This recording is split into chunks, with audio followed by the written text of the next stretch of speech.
Scorpio, stop hiding from the heavy stuff.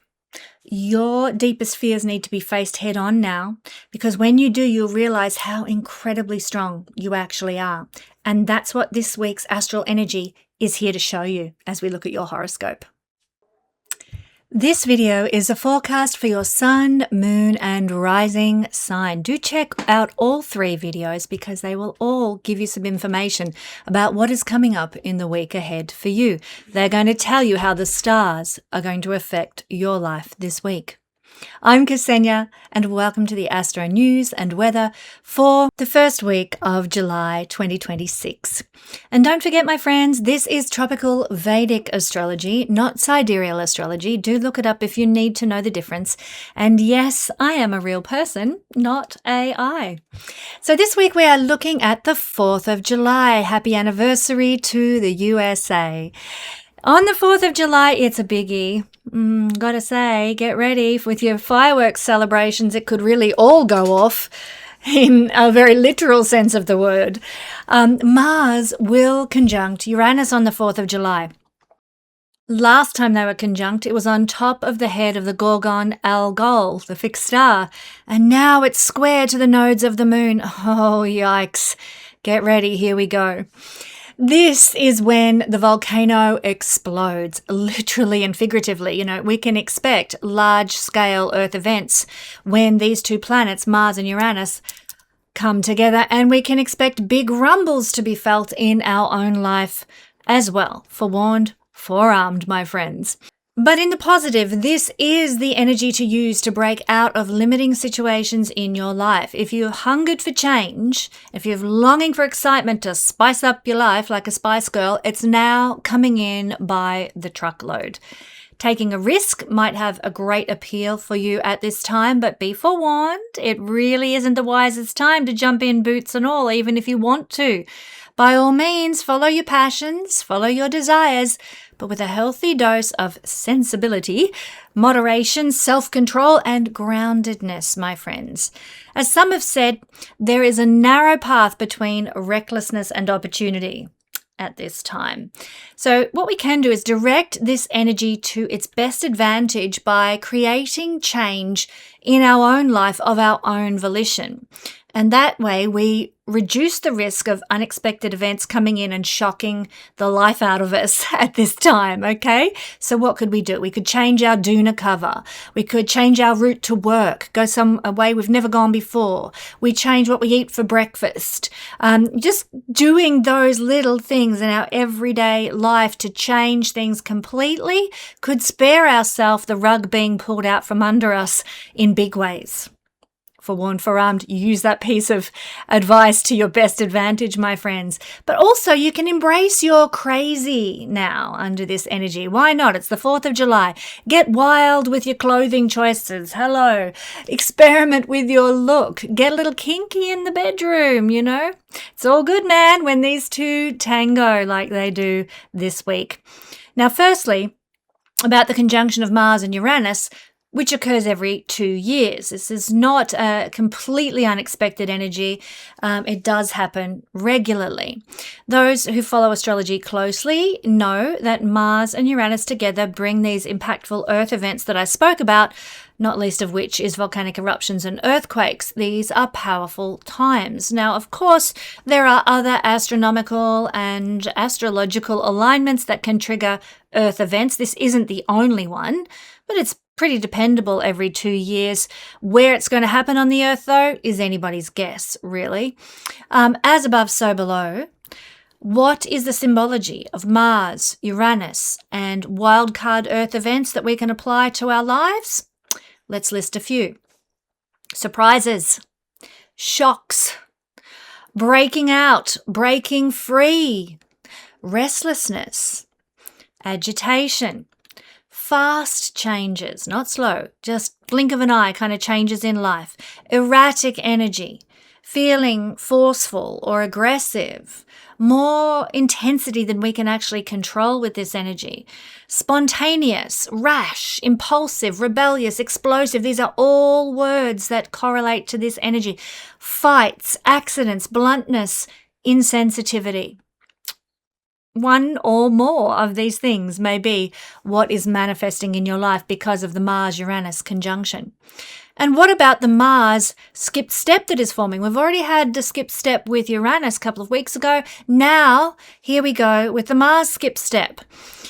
Check out the video for the Uranus skip step energy if you need to. It still applies. It's still in action. But let's take a look at Mars now. There is a critical lesson or action that you've been repeatedly avoiding that this square to the nodes by Mars is going to force you to look at. And that might mean having to face a personal block with your courage, with your boundaries, with self-assertion. There might be an intense underlying feeling that you're experiencing now of being stuck and a sense of urgency that you can't quite put your finger on. Like, I know I need to change. I know I want to change. How do I do it? This can be very, very much at the surface now, and it can lead to irritability if that energy isn't channeled constructively. There's a deep questioning that we may have of our own desires at this time too. We may oscillate between feeling intensely driven to pursue a goal and feeling entirely paralyzed because, well, what if this, what if that? We doubt. There can be heightened potential for power struggles, arguments, confrontations as we try to assert our independence individually and sometimes as the collective as well against the external limitations that want to hold us back. It is a fractious energy.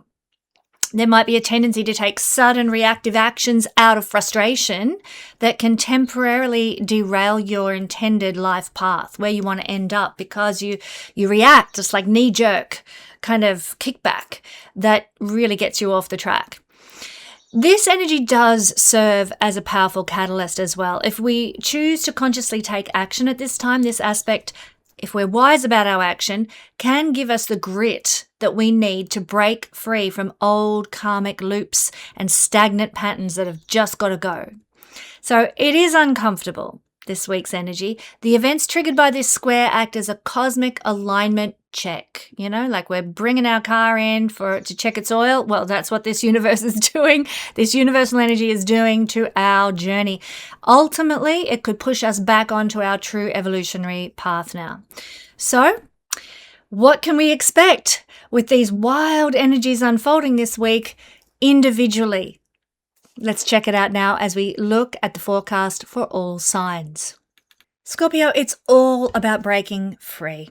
The 8th house doesn't deal in half measures, and neither does this transit of Uranus conjunct Mars, square the nodes, OMG. This is the house that is all about transformation, and this is a transit that's all about transformation. You are not going to be the same when this transit begins to dissipate in a couple of weeks' time. It's the house of shared resources, other people's money, sexual intimacy, psychological depth, and radical change. And this house is the house of the kind of transformation that only becomes possible when something genuinely dies first. It's the house of death. So I'm not talking literal death necessarily. I'm talking metaphoric death. Uranus and Mars squaring the nodes cut something out of life all of a sudden, and it dies to you.